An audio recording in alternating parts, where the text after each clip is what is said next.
भूपेश बघेल जी, श्री अजय कुमार लल्लू जी, श्री नसीमुद्दीन सिद्दीकी जी, श्री प्रदीप जैन आदित्य जी, ब्रिजलाल खाबरी जी, राकेश सचान जी, श्री जयवंत सिंह जी, श्री आलोक चतुर्वेदी जी, श्री विक्रम सिंह जी, श्री नीरज दीक्षित जी, श्री विजेंद्र व्यास जी, showman भाई जी, श्री जगदीश नारायण शर्मा जी, श्री सुरेंद्र सिंह जी सरसेला, श्री तुलसीदास लोधी जी, यहाँ पर उपस्थित सारे नेतागण, कांग्रेस पार्टी के पदाधिकारी, सचिव, महासचिव, आप सबका इस सभा में स्वागत। इसके साथ साथ बुंदेलखंड के सब भैया बहनन को राम राम और सब मोड़ियन को बहुत बहुत प्यार। हमारे बड़े भाग की हमको आल्हा उदल रानी लक्ष्मीबाई, झलकारी बाई, महाराजा छत्रसाल, दीवान हरदौलजू, राष्ट्र कवि मैथिली शरण गुप्त, स्वामी ब्रह्मानंद महाराज की महान और वीरों की धरती पर आबे को मौका मिलो। महोबा वालों, यहाँ आकर मुझे बहुत खुशी हो रही है और एक तरह से थोड़ा दुख भी है। 2 हफ्ते पहले मैं आप ही के बुंदेलखंड में ललितपुर गई थी। मैंने सुना कि 2 किसानों ने आत्महत्या की है और 2 किसानों की मृत्यु खाद की लाइन में खड़े खड़े हो गई। तो मैंने सोचा कि मुझे जाना चाहिए, मिलना चाहिए। और जो मैंने देखा, जो मैंने सुना, उससे मुझे खास तौर पे बुंदेलखंड के लोगों के लिए बहुत दुख हुआ। जब मैं वहां पहुंची तो एक छोटे से घर में उन किसानों के परिवार के सदस्य बैठे थे। मैंने उनकी विधवाओं से बात की, उनकी बेटियों से बात की, उनके भाइयों से बात की। पता चला कि सिंचाई का पानी नहीं मिल रहा था। अचानक 2-3 दिनों के लिए अच्छी तरह से बारिश हुई। जब बारिश हुई तो बहुत खुश हो गए थे। उन्होंने सोचा कि अगर अच्छी खाद डाल दूं तो फसल अच्छी तरह से उग जाएगी। तो खाद वितरण केंद्र में गए। वहां पे उन्होंने, लाइन लगी थी, लाइन में खड़े हो गए। 2-3 दिन लाइन में खड़े रहे। घर नहीं आए, कुछ खाने को नहीं मिल रहा था, जो भी आसपास मिल रहा था वो मिल गया। पीने को पानी नहीं मिला। लाइन में खड़े खड़े उनकी मृत्यु हो गई। जो 2 किसानों ने आत्महत्या की, वे भी लाइन में खड़े खड़े मायूस हो गए। खाद खत्म हो गई, उनकी बारी नहीं आई। 2.5 लाख 3 लाख का कर्ज था। घर आए, कुछ कहा नहीं किसी से, चुपचाप से चले गए दूसरे कमरे में, आत्महत्या कर ली। तो जब मैं परिवारों से बात कर रही थी तो पता चला कि तमाम किसान इस पूरे बुंदेलखंड में कर्ज में डूब रहे हैं। खाद का वितरण सही ढंग से नहीं होता, बल्कि उसके बाद जब हम खाद के केंद्र में, वितरण केंद्र में गए तो वो सरकारी केंद्र बंद पड़ा था। 2 प्राइवेट केंद्र खुले थे, उसमें लाइनें लंबी लंबी लगी थी। खाद नहीं मिल रही है, मटर, चना, गेहूं का दाम नहीं मिलता, सिंचाई के लिए पानी नहीं है। भूपेश बघेल जी ने कहा कि आवारा पशु की जो समस्या है वो सिर्फ उत्तर प्रदेश में नहीं है, सिर्फ बुंदेलखंड में नहीं है, छत्तीसगढ़ में भी थी। लेकिन जब सरकार की नीयत ठीक थी, इनकी सरकार ने एक ऐसी व्यवस्था बनाई, ऐसी योजना बनाई कि अब वहां पे ये समस्या नहीं है। वो कह रहे हैं कि गोबर को भी खरीदते हैं। किस लिए? ताकि ये समस्या दूर हो, ताकि आवारा पशु न घूमे। यहाँ उत्तर प्रदेश की सरकार तो ये मानती और पहचानती भी नहीं है कि ये एक बड़ी समस्या है। हम 2019 के चुनाव में जब यहाँ आए थे तो मुझे याद है कि यही समस्या सब किसानों ने बताई। आज 2 साल हो गए हैं, 3 साल होने को जा रहे हैं, अभी भी ये समस्या, इस समस्या को हल करने के लिए कुछ नहीं किया गया है। 1500 किसानों ने आत्महत्या की है सिर्फ बुंदेलखंड में। आप सब जानते हैं कि महंगाई किस तरह से बढ़ रही है, डीजल और पेट्रोल का क्या दाम हो चुका है। यहाँ से बहुत पलायन होता है, और पलायन इसलिए होता है क्योंकि रोजगार बुंदेलखंड में नहीं मिलता। आपने देखा कोरोना के समय जिनका जहां बड़े बड़े शहरों में बुंदेलखंड के भाई बहन थे, उनको किस तरह से घर आना पड़ा। पूरा परिवार पैदल चल रहा है, नंगे पांव चल रहा है, खाने को नहीं है, कोई मदद नहीं है सरकार से। जब कांग्रेस पार्टी ने कहा कि हम बसें देंगे तो सरकार ने बसें ली नहीं हमसे, और अब जब इनकी बड़ी बड़ी मीटिंग होती है तो बसों की लाइन लग जाती है कि बस भरो, लाइए मीटिंग में लिए कि दिखे कि कितनी भीड़ आई है हमारी मीटिंग में। लेकिन जब जरूरत थी आपको, जब आपके बेटे, आपके भाई बहन दिल्ली से, अन्य शहरों से पैदल यहां आ रहे थे क्योंकि लॉकडाउन अचानक किया गया बगैर उनके बारे में सोचे, तब ये सरकार कहां थी, तब इनकी बसें कहां थी। आपको मालूम है कि नहीं कि आज देश में किसान की आय 27 रुपए है प्रतिदिन, केवल 27 रुपए। जब मैं ललितपुर गई, उसी के 2-3 दिन बाद प्रधानमंत्री जी ने झांसी में एक बड़ी रैली की, शायद यहां महोबा भी आए, अपने जहाज में आए झांसी। आपको मालूम है कि वो जहाज कितने रुपए का है? 8,000 करोड़ का वो जहाज, वो एक जहाज प्रधानमंत्री जी का है। उस जहाज में वो यहां आते हैं भाषण देने के लिए, लेकिन आपकी आय नहीं बढ़ा पाते। उस जहाज में आते हैं लेकिन किसानों का कर्ज माफ नहीं कर सकते। आपको मालूम है कि प्रधानमंत्री जी के बड़े बड़े उद्योगपति मित्रों की आय कितनी है? प्रतिदिन 10,000 करोड़ रुपए कमाते हैं, और आप 27 रुपए में कमा रहे हैं, और आपके लिए ये सरकार कुछ नहीं कर रही है। आपने देखा कि कांग्रेस की सरकार जब थी तब बुंदेलखंड में एक विकास का पैकेज आया था, उसके जरिए बहुत कार्य किए गए थे। हम ये सब परिस्थितियों को देखकर हमने ये तय किया है कि अगर हमारी सरकार आएगी तो किसानों का पूरा कर्जा माफ किया जाएगा। आपने छत्तीसगढ़ के मुख्यमंत्री जी से सुना कि उन्होंने कितने कर्ज माफ किए हैं छत्तीसगढ़ में। इससे पहले देश भर में 72,000 करोड़ रुपए का कर्जा कांग्रेस पार्टी ने माफ कराया। आपको गेहूं और धान का जो दाम है वो 2,500 रुपए आपको मिलेगा अगर हमारी सरकार आएगी। हमने ये भी तय किया है कि सबकी बिजली का बिल हाफ किया जाएगा। कोरोना काल में कई ऐसे लोग थे, खास तौर से जो छोटे दुकानदार और छोटे कारोबार चलाते हैं, जिनको बिल भरनी पड़ी लेकिन कारोबार बंद हो चुका था क्योंकि लॉकडाउन की वजह से, कोरोना की वजह से बहुत नुकसान हुआ। जिन ने वो कोरोना के समय वो बिल भरा, उनका बकाया माफ किया जाएगा, साफ किया जाएगा।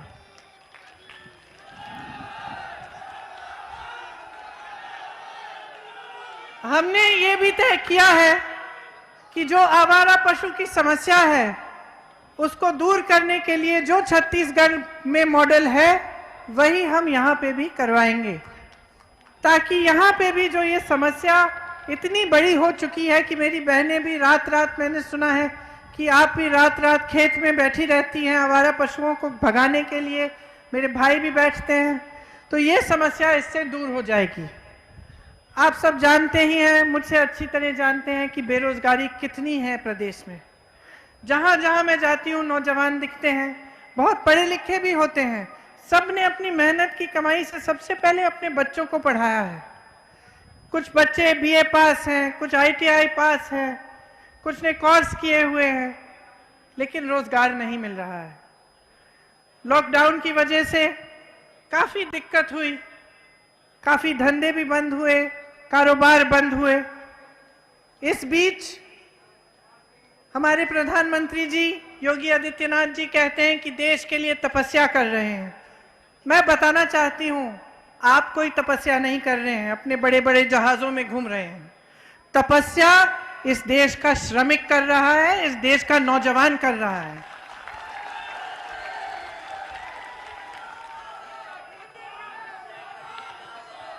जिन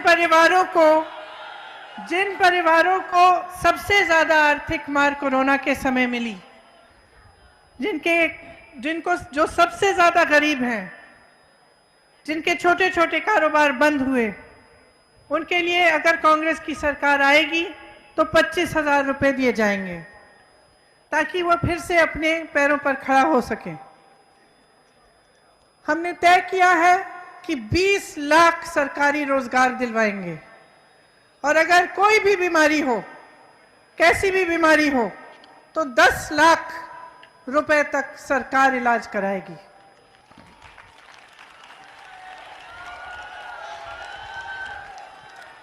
एक बुंदेली कहावत है, लबरा बड़ा कि बोदा बड़ा। तो आप जानते हैं कि कौन बड़ा।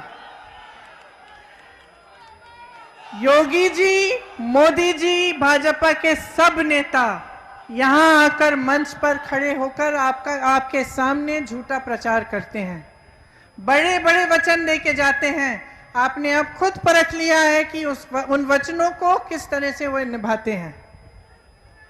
आपने तो देखा है कि झूठे विज्ञापन भी देते हैं। अब कल ही आपने देखा होगा, मोदी जी गए, उद्घाटन किया उन्होंने, जेवर में एक बहुत बड़ा एयरपोर्ट बनेगा, हवाई अड्डा बनेगा। तो सब अपनी सोशल मीडिया पे जितने भी इनके नेता हैं सब फोटो लगाने लग गए। सबने देखा कि बहुत बढ़िया है जेवर का एयरपोर्ट। पता चला चीन की फोटो है, और नोएडा में शिलान्यास करने गए थे।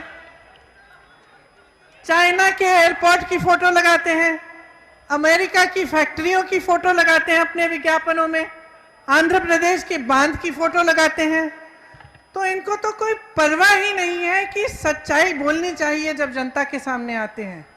उनको ये एहसास नहीं हो रहा है, वो समझ नहीं पा रहे हैं कि आपके प्रति कोई जवाबदेही है उनकी। वे समझ रहे हैं कि उनका काम सिर्फ चुनाव में झूठे वचन देना, यहाँ आना, मंच पर तमाम आपके सामने वचन दें, उसके बाद आपको भूल जाएं, चुनाव जीत जाएं। उसके लिए कुछ भी प्रयोग हो तो ठीक है, धर्म का प्रयोग करेंगे, जाति का प्रयोग करेंगे, अलग अलग प्रयोग करेंगे। अब देखिए, कोई नहीं कहता कि जाति का अधिकार आपको नहीं मिलना चाहिए, आपको पूरी तरह से मिलना चाहिए। राजनीति में धर्म का, जाति का प्रतिनिधित्व पूरी तरह से होना चाहिए, लेकिन चुनाव के समय आपके विकास के मुद्दे की बात होनी चाहिए। चुनाव के समय जो भी नेता आपके सामने आए वो आपको बताए आपके लिए क्या करने जा रहा है, और चुनाव के बाद जो 5 साल है उसमें करके दिखाए, नहीं तो अगले चुनाव में आप उनको हराइए। ये बात जब तक आप नहीं समझेंगे, जब तक आप अलग अलग तरह की राजनीति के जाल में आप फंसे रहेंगे, तो आपका विकास नहीं होगा। तो जो भी आपके सामने आएगा वो समझेगा हम कुछ भी कह सकते हैं, चुनाव जीत के जाएंगे, उसके बाद हम भूल जाएंगे, तो किसी को परवाह नहीं है, कोई हमसे जवाब नहीं मांगेगा। मैं आपसे ये कहने आई हूं, यहां आपकी अपनी शक्ति एक बहुत बड़ी शक्ति है, इसे पहचानिए, जवाब मांगिए और मुद्दों पर मांगिए। अगर सिंचाई का पानी नहीं है तो क्यों नहीं है? अगर बड़े बड़े हवाई जहाजों को खरीदने का पैसा है, हजारों करोड़ हैं, तो आपके बकाए माफ क्यों नहीं हो रहे हैं? अगर उद्योगपति, बड़े बड़े उद्योगपति मित्र जो हैं भाजपा के, अगर हजारों करोड़ कमा रहे हैं हर रोज, तो आप 27 रुपए क्यों कमा रहे हैं? आप कब पूछेंगे ये सवाल? कब तक आप ये नौटंकी देखते रहेंगे अपने सामने कि आपके सामने झूठ बोला जा रहा है, खोखले वचन दिए जा रहे हैं आपको, और आप चुप बैठेंगे? मैं जानना चाहती हूं आपसे, क्या आप आवाज उठाने के लिए तैयार हैं कि नहीं? अपना हक मांगने के लिए तैयार है कि नहीं? जोर से बोलिए। ये आपके हक हैं। यहां का पान प्रसिद्ध है, इसको बढ़ाने के लिए, इसका व्यापार बढ़ाने के लिए क्या किया गया है? जैतपुर की खादी के लिए क्या किया गया है? बरुआ सागर की अदरक के लिए क्या किया गया है? मऊरानीपुर की टेरिकॉट के लिए क्या किया गया है? जालौन के मटर के लिए क्या किया गया है? बुंदेलखंड की मूंगफली के लिए क्या किया गया है? कोई योजना बनाई है कि आप जब उसका व्यापार आगे बढ़े? कोई उद्योग बनाए हैं इन्होंने नए? गौरा पत्थर यहां का सोना है, और यहां क्या हो रहा है? बड़े बड़े पूंजीपति लूट रहे हैं इसको। इनकी जो नई खनन की नीति है भाजपा की, इससे रॉयल्टी बहुत महंगी हो चुकी है। मैं जब यहां आ रही थी तो हेलीकॉप्टर से आई तो देख रही थी नीचे क्रशर लगे हुए हैं। मुझे बताया गया कि यहां पे कम से कम 450 क्रशर होते थे, आज 50 से 60 बचे हैं। बालू का ट्रक 9,000 रुपए में मिल रहा में है, सॉरी, हाँ, 9,000 रुपए का था बालू का जो ट्रक, आज 50,000 रुपए का हो चुका है। कारोबार पूरी तरह से बर्बाद हो गया है। हजारों मजदूर बेरोजगार हैं। ढाबा का जो व्यवसाय होता था, खनन के चलते अच्छा चलता था, उसको नुकसान हुआ है, और पूरी तरह से भूमाफिया सक्रिय हो गई है। भाजपा की मित्र बड़ी बड़ी बाहरी कंपनियों को ला रहे हैं यहां पे, लेकिन स्थानीय लोगों को कुछ नहीं मिल रहा है। अधिकारियों ने एक वसूली गैंग बना रखी है। आपने देखा होगा कि कबरई के क्रशर कारोबारी इंद्रकांत त्रिपाठी की किस तरह से हत्या हुई। आज भी उनके हत्यारे फरार हैं, आज भी उनको पकड़ा नहीं है। बुंदेलखंड पर्यटन में बुंदेलखंड एकदम आगे बढ़ सकता था। यहां अपार संभावनाएं हैं। भाजपा के विधायक पर्यटन के नाम पर जमीन कब्जे कर रहे हैं, अवैध धंधा कर रहे हैं, गौशालाओं के नाम पर धंधा कर रहे हैं। गौशालाओं की बुरी हालत है। यहां के संसाधनों पर किसका हक है? सबसे पहला हक आपका है, किसी और का हक नहीं है। अगर आपको बदलाव लाना है तो सबसे पहले राजनीति में बदलाव लाना पड़ेगा।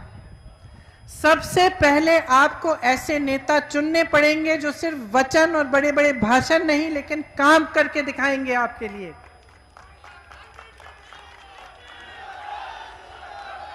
हमने ये तय किया है कि बुंदेलखंड के लिए एक स्थायी बुंदेलखंड विकास का बोर्ड होना चाहिए। भाजपा की तरह चुनावी बोर्ड नहीं, एक स्थायी विकास का बोर्ड जो यही हो, जहां से आपकी जो समस्याएं हैं वो यहां से ही हल हो सकें। हर साल आपके लिए, बुंदेलखंड के लिए यहां से एक विकास की बजट बने और विकास बोर्ड सीधे पंचायतों से जुड़े। बुंदेलखंड विकास बोर्ड की कमान बुंदेलखंड के ही लोगों के हाथों में हो। हम चाहते हैं कि सरकार आपके द्वार आए। यहाँ की जो समस्याएं हैं उसके लिए यहाँ पे एक अलग विकास का सचिवालय बने, छोटे बड़े कार्यालय यहीं पे हों, ताकि आपको दूर दूर जाना नहीं पड़े अपनी समस्याओं को हल करने के लिए। मंडियों का सही उपयोग होना चाहिए। मंडियों में आपके पान, मटर, चना, मूंगफली की खरीद हो। एक फूड प्रोसेसिंग के यूनिट लगने चाहिए यहाँ पे। मनरेगा को आप जानते हैं कि कांग्रेस ने शुरू किया, और उसको आस्ते आस्ते कमज़ोर किया जा रहा है। जो मनरेगा में आपको काम मिलते थे वो अब ठेकेदारों को मिल रहे हैं। तो मनरेगा को फिर से मजबूत बनाना हमारा काम है और हम चाहते हैं कि अगर हमारी सरकार आएगी तो हम मनरेगा को फिर से मजबूत बनाएंगे। यहाँ पे नए उद्योग लगाना बहुत ही ज़रूरी है। आपको याद होगा कि कांग्रेस ने जो पैकेज किया था उसके द्वारा कई नए उद्योग लगे थे। अब हम चाहते हैं कि हम और मजबूती से ये कार्य करें। भाजपा की जो खनन नीति है इसको हम ख़त्म करना चाहते हैं। खनन नीति में हमारा ये विचार है कि स्थानीय लोगों को सबसे ज़्यादा प्राथमिकता मिलनी चाहिए। जल स्रोतों का संरक्षण होना चाहिए। यहाँ पे आला उदल की संस्कृति के लिए एक सांस्कृतिक केंद्र बनना चाहिए। कीरत सागर, कचली मेला स्थल, गोरखगिरी पर्वत, ऐसे तमाम पर्यटन स्थल हैं बुंदेलखंड में। इनका विकास होना चाहिए ताकि पर्यटन से रोजगार बने और आपकी कमाई हो। मेरी बहनें, आप यहाँ बैठी हैं। देखिए, जहाँ जहाँ जाती हूँ मैं अपनी बहनों से मिलती हूँ और मुझे ये एहसास होता है कि समाज का सारा बोझ मेरी बहनें उठाती हैं। जो महंगाई आजकल है उसका बोझ आप उठा रही हैं।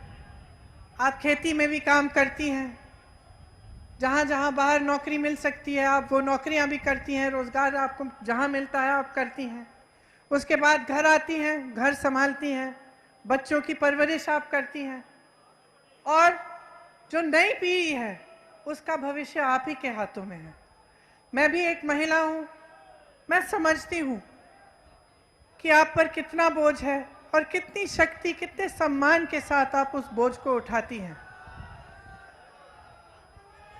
देखिए, आज की जो परिस्थिति है, सरसों का तेल इतना महंगा हो गया है। आपको सरकार ने कहा कि एक गैस का सिलेंडर देंगे। गैस का सिलेंडर चलो दे दिया। क्या उससे आपकी समस्याएं खत्म हो गई? क्या सरकार का आपके प्रति यही एक जिम्मेदारी थी कि एक गैस सिलेंडर पकड़ा दें, कि कोई और भी जिम्मेदारी थी? आपको मजबूत करने की जिम्मेदारी, आपके हाथों में अपनी शक्ति देने की जिम्मेदारी। क्या आपको पूछा सरकार ने कि उस एक गैस सिलेंडर के बाद आप कैसे 1000 रुपए का गैस सिलेंडर खरीदेंगी? आज टमाटर खरीदने जाएंगे तो आपको पेट्रोल डीजल के दाम का टमाटर नहीं मिल रहा है। तो स्थिति इतनी खराब हो चुकी है और जहां जहां मैं जाती हूं मैं अत्याचार देखती हूं। कल इलाहाबाद में गई, एक परिवार से मिली, पूरे परिवार को मार डाला, गला काट दिया, पिता का गला काट दिया, 10 साल के बच्चे का गला काट दिया और माँ और 17 साल की बेटी का बलात्कार करके मारा, उनको मार डाला। और महिलाएं रो रही थी। वह कह रही थी एक ही पुरुष है अब हमारे परिवार में, ये बाहर काम करते हैं, हम अकेली अपनी सुरक्षा कैसे करेंगे? हमें कौन देखेगा? हमारे साथ इतना बड़ा हादसा हुआ है और सरकार हथियारों के पक्ष में है, उनकी मदद कर रही है। वे भाजपा के नेता को जानते हैं, उनमें से एक भाजपा का एक छोटा मोटा नेता भी है। सरकार उनका संरक्षण कर रही है और हमारे लिए कोई नहीं है। और मुझे ऐसा लगा कि जहां जहां कुछ हो रहा है वहां ललितपुर में भी जिन किसानों ने आत्महत्या की, जो लाइन में जो गुजर गए, उन्होंने छोड़ा क्या? मेरी बहनों को अकेले छोड़ा। और मेरी बहनें ही, महिलाएं ही अब समस्याओं का हल ढूंढने की कोशिश कर रही हैं। तो जिस तरह से महिलाओं के साथ अत्याचार हो रहा है प्रदेश में, जिस तरह से मेरी बहनों के साथ शोषण हो रहा है, उसका एक ही मुकाबला है कि महिलाएं अपनी शक्ति अपने हाथों में लें, अपने पैरों पर खड़े हों, अपनी लड़ाई अपने आप लड़ें। इसीलिए जहां जहां जाती हूं मैं कहती हूं कि हमारा नया नारा ये है, लड़की हूं, लड़ सकती हूं।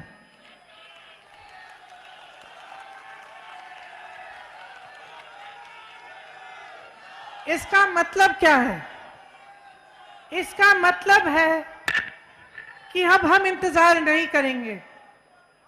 हम इंतजार नहीं करेंगे कि कोई और आकर हमारी समस्या को सुलझाए। हम अपनी समस्या को सुलझाने के लिए खुद खड़े होंगे।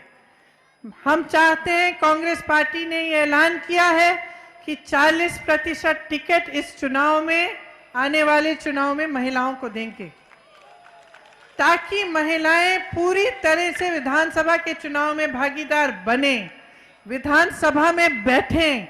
जब नए नए कानून बने उनके लिए, तब महिलाएं कानून भी बनाएं, उनकी भागीदारी हो, उनकी आवाज हर जगह उठे। इसीलिए महिलाओं के लिए हम कुछ खास प्रतिज्ञाएं करना चाहते हैं। मैंने एक प्रतिज्ञा पत्र बंटवाया है, शायद आपको मिला होगा।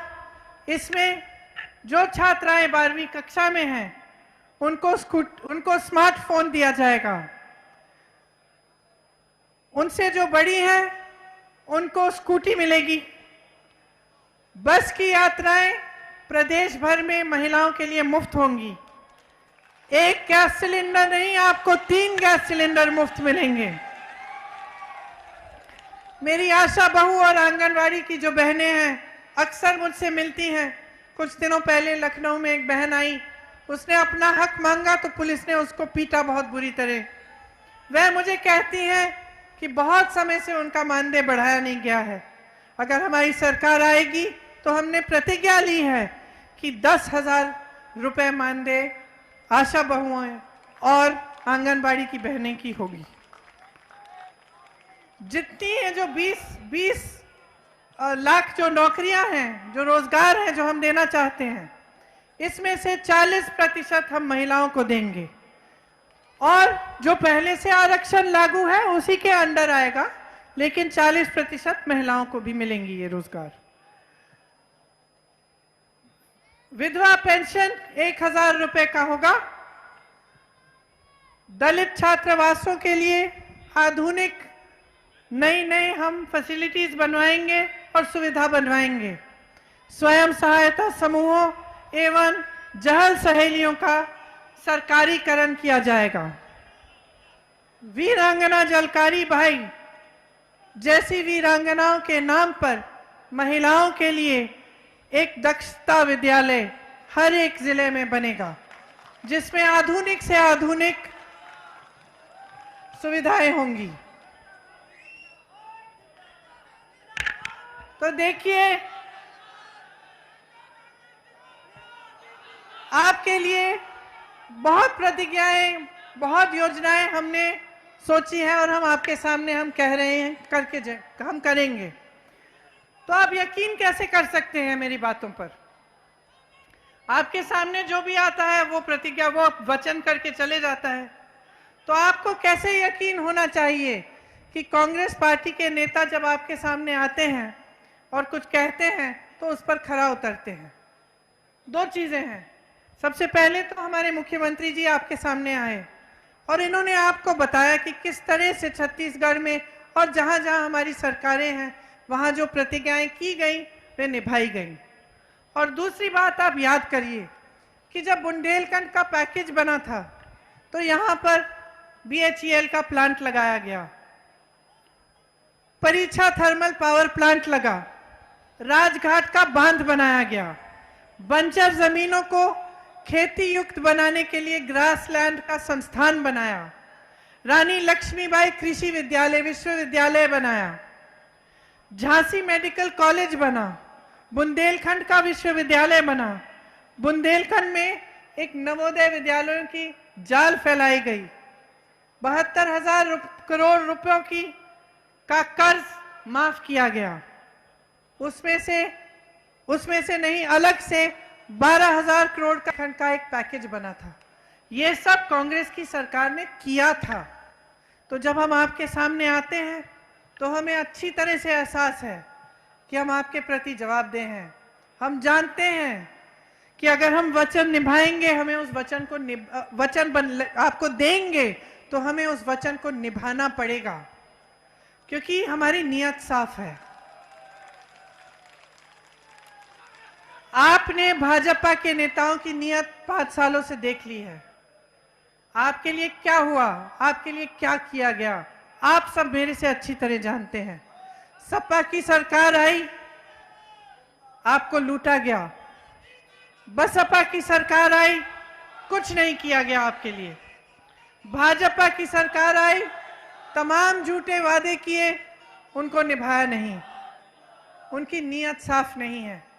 मैं यहां खड़े होकर आप सबसे कहना चाहती हूं कि जिन जिन लोगों से मैं मिली हूं उत्तर प्रदेश में, जहां जहां गई हूं, जिन जिन गांव में गई हूं, जिन परिवारों से मिली हूं, जहां जहां मैंने देखा है कि दुख है, दर्द है, मैं समझी हूं कि आपको एक ऐसी सरकार की जरूरत है जो आपके साथ, जिनकी आपके साथ संवेदना हो, जो आपकी समस्याओं को समझे और सुलझाने की दिल से कोशिश की।